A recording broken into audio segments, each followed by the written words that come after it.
Hello, guys. Welcome back. Man, I could not wait to get off my flight today. As soon as I got off that plane, I had to talk about what Emmanuel said because, what are you talking about? Seriously, what are you talking about? This is pure insanity. It honestly sounds like you've completely lost your mind. Dave Portnoy absolutely flame-broiled anyone who shares that same opinion.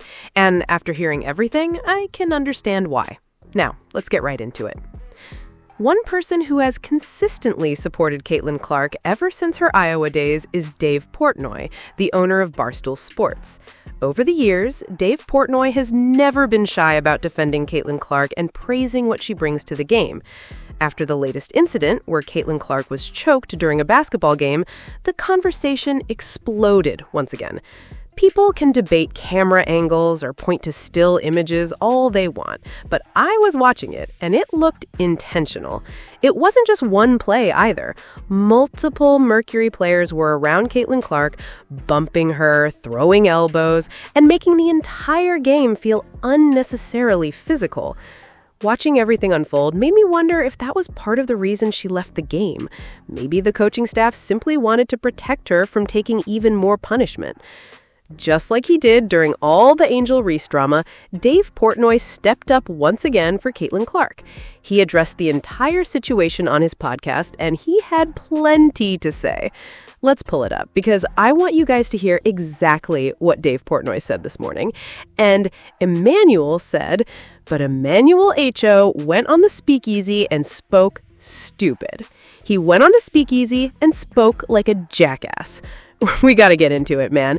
Dave Portnoy absolutely putting the flame to the WNBA, as he should. Let's get into this, man. Emmanuel Acho, go ahead and make yourself look like a damn fool. The W at this junction in time would be better without Caitlin Clark because she is a bigger distraction than she is an additive.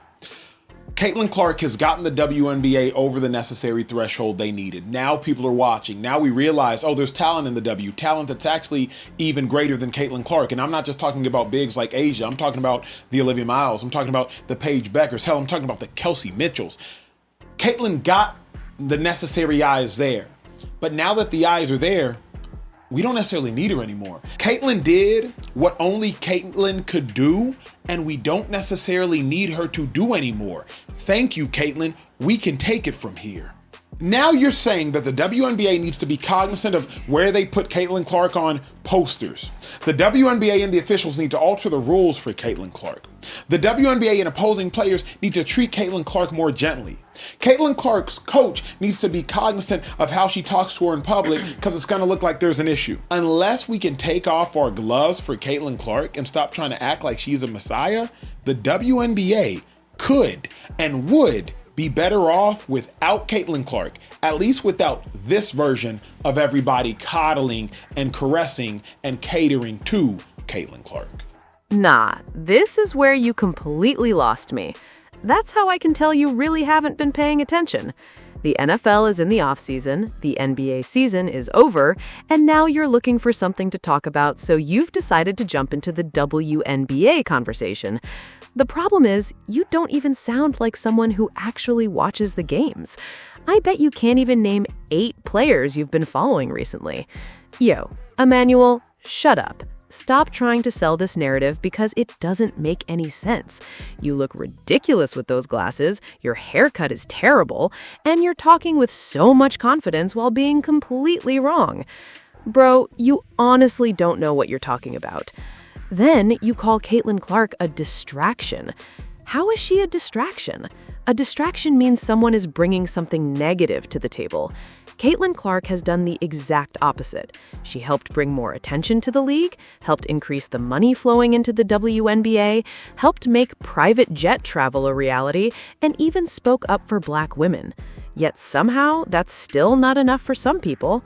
Then you say the league is better off without her. Better off without her? Do you honestly think the broadcasting partners agree with that? They reportedly lost around 50% of their viewership when Caitlin Clark was sidelined with an injury last season. Emmanuel, What are you talking about, bozo? This has to be one of the dumbest and most idiotic takes I've heard in a long time. There's a reason Caitlin Clark was featured on national television so often.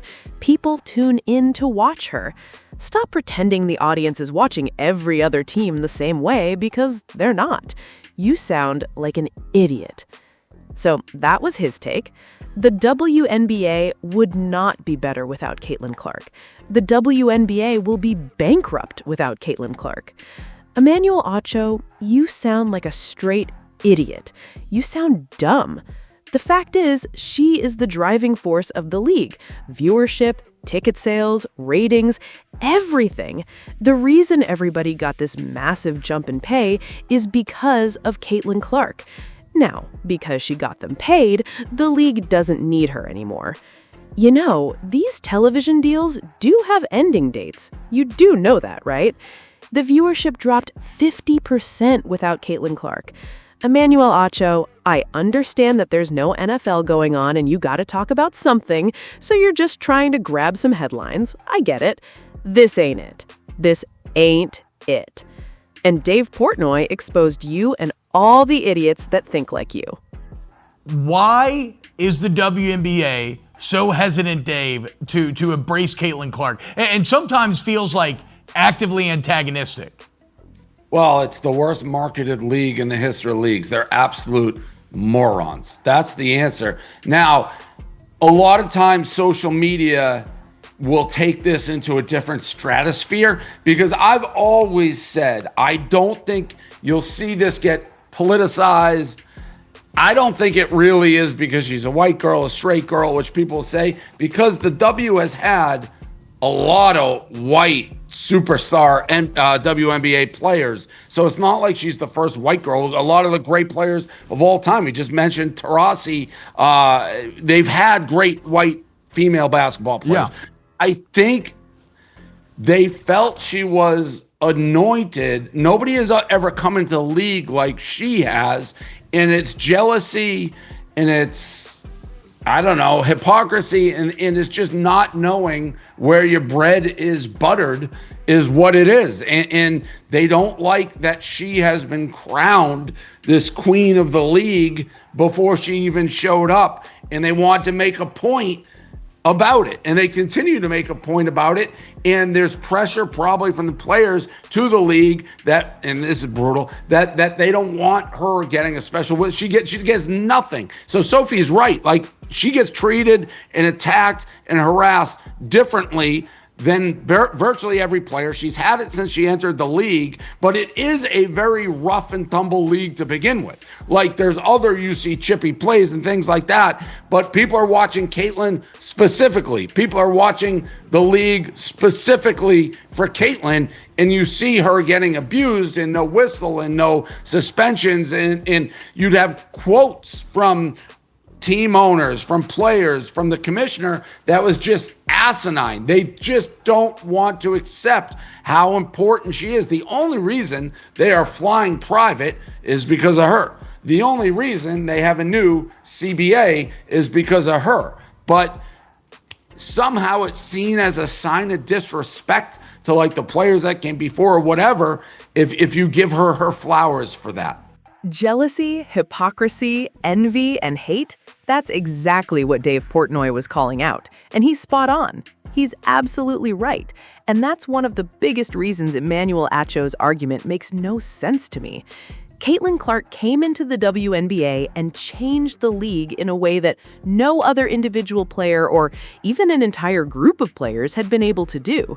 Her impact has been impossible to ignore, from the attention she generated to the conversations surrounding the league. Now, somehow, people want to claim the WNBA is better off without Caitlin Clark?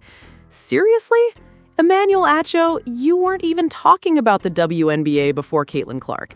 Let's not rewrite history and pretend otherwise, because that's simply not true. I'll be live covering this entire situation in about 2 to 3 hours, so make sure you check out the channel. Get down in the comments, let me know what y'all think, and I'll see you all very soon.